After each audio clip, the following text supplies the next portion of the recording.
What if you ruled a nation for over 7 decades? How would you shape its destiny? Picture a 4-year-old boy dubbed Louis XIV ascending the throne of France.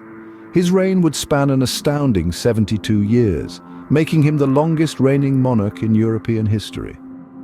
Born into royalty, he was guided by his mother and the trusted Cardinal Mazarin, shaping his early childhood and grooming him for the throne. And so began the age of the Sun King, a period of unprecedented growth, grandeur, and absolute monarchy. Imagine a palace so grand it became the symbol of an all-powerful monarchy. This was the Palace of Versailles, the crowning jewel of King Louis XIV's reign, the Sun King. It started modestly enough, a hunting lodge nestled in the verdant French countryside, but under Louis's rule it metamorphosed into a monument of unparalleled opulence. The transformation was not a mere whim of the king. It was a strategic move, a symbol of his absolute power, and a statement to the world. The palace's grandeur was not confined to its walls. The Hall of Mirrors, a dazzling spectacle of light and reflection, and the sprawling, meticulously manicured gardens were a testament to the king's penchant for the extravagant. The extravagance was not merely aesthetic, it was a calculated display of wealth and power, a spectacle designed to awe and intimidate. Versailles, the beating heart of France, a testament to the Sun King's vision of absolute power and grandeur. What does it mean to hold absolute power?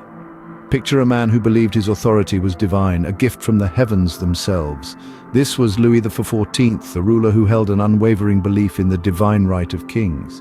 He saw himself not as a king, but as the embodiment of France, a living, breathing incarnation of the nation he ruled. In the heart of his reign, he famously stated, "L'État, c'est moi," translating to "I am the state." With these words, he declared his absolute authority, leaving no room for doubt.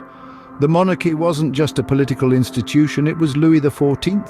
He centralized power, drawing all threads of control into his hands. He was not just a figurehead, he was the pulse, the heartbeat of France.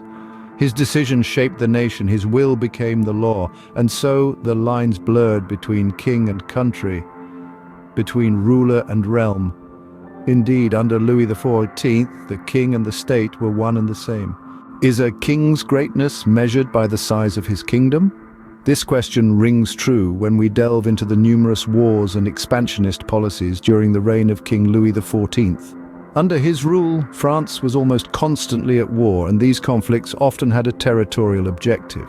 One of the most significant of these was the War of Spanish Succession. This war, fought from 1701 to 1714, was a European conflict triggered by the death of the childless Charles II of Spain. It was a pivotal moment in Louis's reign, as he sought to expand his domain and strengthen his hold on power. But these wars were not just about land. They were about asserting France's dominance, about shaping Europe in the image of the Sun King, and, in many ways, they succeeded. Through wars and treaties, Louis XIV significantly expanded France's borders, leaving behind a legacy of a stronger, larger nation. Every reign, no matter how long, must come to an end. As the sun set on the reign of Louis XIV, France found herself in a state of turmoil. The king's demise in 1715 left the kingdom on the brink of a financial crisis, a result of his extravagant lifestyle and costly wars. Discontent was brewing among the populace, the seeds of revolution sown in the fertile ground of financial hardship. The Sun King's reign had set, leaving behind a mixed legacy of grandeur and discontent. So what can we learn from the reign of the Sun King? Indeed, it's a question that takes us into the heart of French history. The tale of Louis XIV is one of absolute power, of a man who ruled for an astounding 72 years, shaping the course of his nation. His reign began with the dawn of a new age, marked by the grandeur of his palace, the symbol of his absolute power. He expanded France's borders through relentless wars, leaving a legacy of a nation poised for greatness. Yet his reign was also marked by the sunset of his era, a period of decline that would eventually lead to the French Revolution. The longest reigning king, Louis XIV, was a man of vision and grandeur whose influence can still be seen in France today. If you enjoyed this journey into the past, please share the video, like it, and subscribe to our channel for more intriguing historical tales. Until next time, keep exploring history.